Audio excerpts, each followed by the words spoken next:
Pambansang Bay, Alden Richards is back from the Middle East. Pero sa kanyang pagbabalik, sumalubong sa kanyang balita tungkol sa pagbisita ni Jake kay Yaya Dub. Ano kaya ang reaksyon ni Alden? Watch this. Sumabak agad sa Sunday pinasaya si Alden Richards matapos magpasaya ng fans sa United Arab Emirates. Pero pagdating pa lang ni Alden, issue agad ang sumulubong sa kanya. Sa DJ Bay segment ng SPS, nabanggit ni DJ Peter the Better ang tungkol sa pagbisita sa kalye serye ng kaklase raw ni Yaya Dub na si Jake. Oy, nawala siya, may dumating. Oo nga daw eh. Anong pakiramdam?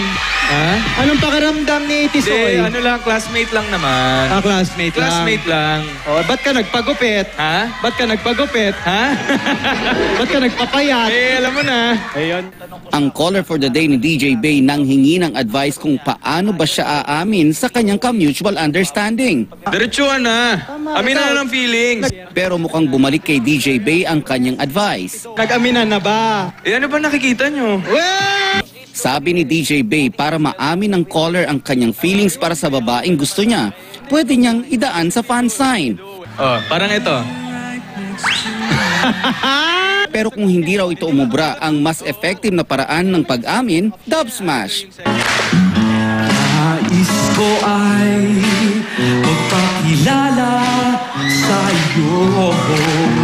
Bukas balik kalye serye na si Alden, pero mukhang nagtatampong Yaya Dub ang madadatnan niya. Noong Biyernes kasi hindi natupad ang promise niya kay Yaya na mag-video call. Sabi niya mag-video call kami, pero wala naman, nangako pa siya. Kaabang-abang din ang magiging reaksyon ng Pambansang Bay sa pagbisita ni Jake Ejercito kay Yaya. Sa kanilang mga post, todo pasasalamat pa ang dalawa sa isa't isa.